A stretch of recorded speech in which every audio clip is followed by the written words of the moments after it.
নমস্কার বন্ধুরা, যদি বর্তমানে আপনাকে একটা প্রশ্ন করা হয় যে বর্তমানে যতগুলো আইডেন্টিটি কার্ড রয়েছে, যেমন ধরুন Aadhaar card, voter card, PAN card, তার মধ্যে সবথেকে গুরুত্বপূর্ণ ডকুমেন্টস কোনটা, তাহলে সেক্ষেত্রে কিন্তু আপনি দ্বিতীয়বার না ভেবে একেবারেই বলতে পারবেন যে সবথেকে গুরুত্বপূর্ণ আইডেন্টিটি কার্ড হচ্ছে আধার কার্ড।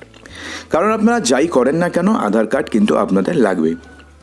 তো এই গুরুত্বপূর্ণ কার্ডটি নিয়ে কিন্তু অনেকেই নানান সমস্যায় পড়েছেন। তার মধ্যে সবথেকে বেশি সমস্যা হচ্ছে বর্তমানে যেটা হচ্ছে যে বাড়িতে বাড়িতে আধার কার্ড বাতিলের চিঠি চলে আসছে। এই চিঠি আসার পর থেকে স্বাভাবিকভাবেই কী হয়েছে, আতঙ্ক বাড়তে শুরু করেছে। এমনকি লোকসভা ভোটের আগে এমন আধার কার্ড বাতিলের চিঠিতে কিন্তু সবাই খুবই আতঙ্কিত। তো এই অবস্থায় আপনাদের কাছেও যদি আধার কার্ড বাতিলের চিঠি আসে অথবা না আসে, সেক্ষেত্রে আপনারা তো ভাবছেন যে যদি আসে তো কী করব। তো সেটাই জানাবো এই ভিডিওতে। সেজন্য ভিডিওটিকে মোটেও স্কিপ করবেন না, সম্পূর্ণ মনোযোগ সহকারে দেখতে থাকুন। তো আধার কার্ড বাতিলের চিঠি যদি আপনাদের কাছে আসে, সেক্ষেত্রে আতঙ্কিত না হয়ে যারা চিঠি পাচ্ছেন তাদের করণীয় কিছু কাজ অবিলম্বে সেরে ফেলতে হবে। আধার বাতিল করার বিষয় যে চিঠি আসতে শুরু করেছে, সেই চিঠি দেওয়া হচ্ছে আধারের 28A রেগুলেশন অনুযায়ী। এই আইন অনুযায়ী তখনই আধার কার্ড বাতিল করা হয় যখন কোনো গ্রাহককে বিদেশি বলে সন্দেহ করা হয় অথবা যখন কারো ঠিকানার প্রমাণপত্র সন্তোষজনক না হয়। এর আগে ইউআইডিআই বারবার যাতে আধার কার্ড বাতিল না হয় তার জন্যে আধার আপডেট করার কথা জানিয়েছিল। তো আপনারা সবাই জানেন যে বেশ কিছুদিন আগে আধার কার্ড বা ইউআইডিআইয়ের তরফ থেকে একটি নোটিফিকেশন জারি করা হয়েছিল, যেখানে ইউআইডিআই বলেছে যে যাদের যাদের আধার কার্ডের বয়স 10 বছর হয়ে গেছে তারা যেন তাদের আধার কার্ড অন্ততপক্ষে একবার আপডেট করে নেয়। যদিও এটা ম্যান্ডেটরি করা হয়নি, কিন্তু অনেকে করেছেন।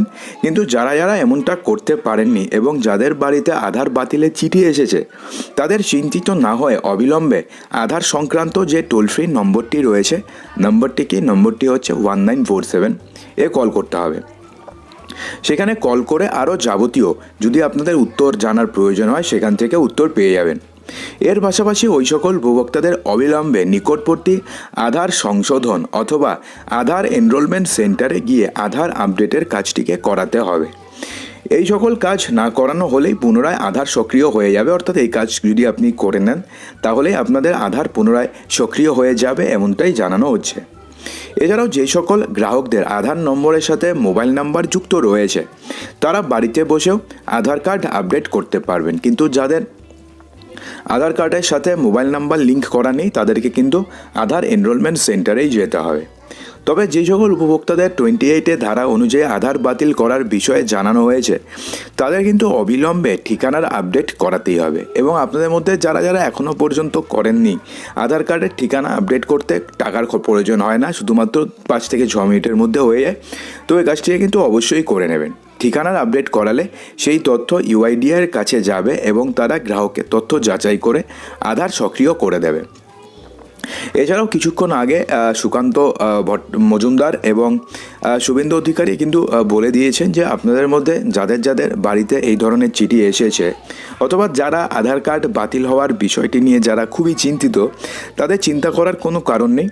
এই জিনিসগুলো আগামী কয়েকদিনের মধ্যে অটোমেটিক্যালি ঠিক হয়ে যাবে। অর্থাৎ আপনারা যদি আধার কার্ড আপডেট নাও করেন তবুও ঠিক হয়ে যাবে। তবুও আপনাদের চান্স নেওয়ার কোনো দরকার নেই। আপনারা যত তাড়াতাড়ি সম্ভব আপনারা আধার কার্ডটিকে আপডেট করে নেবেন, তাহলে এই সমস্যার মধ্যে আপনাকে পড়ারই প্রয়োজন নেই।